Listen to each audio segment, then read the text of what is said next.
Bonjour à tous et bienvenue dans votre premier numéro de votre CEDActu.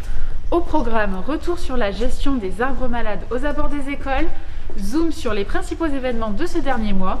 Mais pour commencer, je suis actuellement aux ateliers municipaux de la ville où 4 personnes en recherche d'emploi participent actuellement à une activité création de nichoirs. Bonjour Alain. Bonjour Sophie. Vous êtes menuisier au service technique de la ville. Pouvez-vous nous expliquer les contours de ce projet création de nichoirs ? Alors le projet c'était de préparer des nichoirs avec une équipe de chômeurs un peu longue durée. La complexité c'est des personnes qui ne sont pas forcément formées pour travailler le bois, mais en les accompagnant bien, elles arrivent à sortir du travail raisonnable. Bien. Pourquoi les nichoirs? Parce que c'est pour les mésanges charbonnières, c'est le seul prédateur des chenilles processionnaires. Donc ça fait une paire d'années qu'on est embêté sur la commune de Cap-Avenir avec ces satanées chenilles. Donc on essaye avec les nichoirs une méthode alternative, très pédagogique,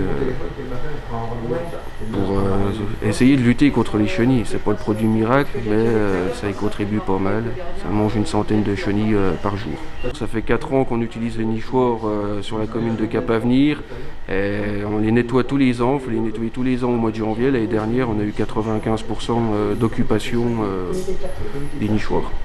Ça m'a appris sur certains bois qu'il ne faut pas utiliser pour installer des nichoirs dehors. Parce qu'il y en a certains qui sont faits pour l'intérieur et d'autres pour l'extérieur. Ça m'a appris à comment le traiter aussi avec certains produits qui ne sont pas nocifs pour les oiseaux. La menuiserie, c'est intéressant. De toute façon, on apprend beaucoup de choses différentes, savoir comment découper, les dimensions, ceci, cela.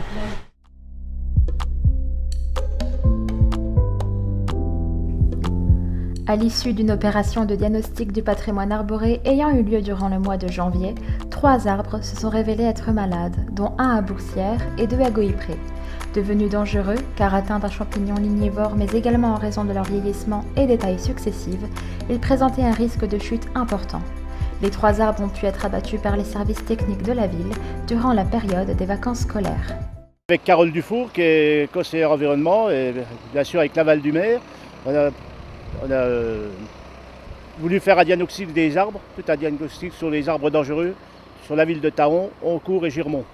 Déjà, on a fait travailler la maison feuillage pour nous faire tout un diagnostic de l'état sanitaire, déjà dans les cours d'école, les aires de jeu, et les aires de jeu des parcs du Cogno, les aires de jeu sur Girmont et Oncourt.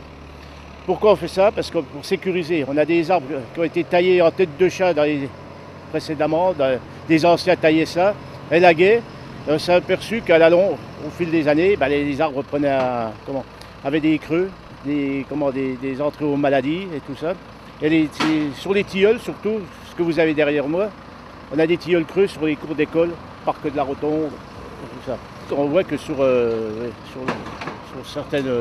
certains arbres, il n'y a plus que le bois, l'aubier qui reste, sur 6 cm. C'est des arbres creux, c'est des cheminées, c'est des entrées à l'eau, et ça fragilise les arbres, même jusqu'au système racinaire. Alors c'est pour ça qu'on a décidé de faire diagnostiquer tous ces arbres.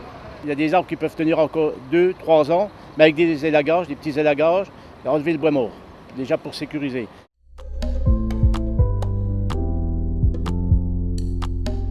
Suite à la détection de 2 cas de variants sud-africains au sein du groupe scolaire de Goypré il y a quelques jours, un centre de dépistage gratuit et ouvert à tous a été ouvert au sein de la Rotonde et du gymnase Bernard Juteau afin de permettre à tous les volontaires de se faire tester.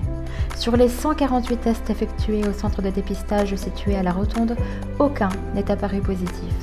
Pour celui du gymnase Bernard Juteau, 71 tests ont été effectués et un cas positif a été relevé. Lundi 8 mars, jour de la Journée internationale des droits des femmes, se tenait l'inauguration de l'auditorium Clémentine Delay, en hommage à notre femme à barbe tahonaise qui a marqué notre ville d'une empreinte indélébile. Sur la même lignée, les 12 femmes ayant prêté leur visage pour les portraits vidéo ont été mises à l'honneur. Chacune d'entre elles s'est vue offrir une rose et ont pu apercevoir leur visage exposé sur les vitres extérieures de l'auditorium.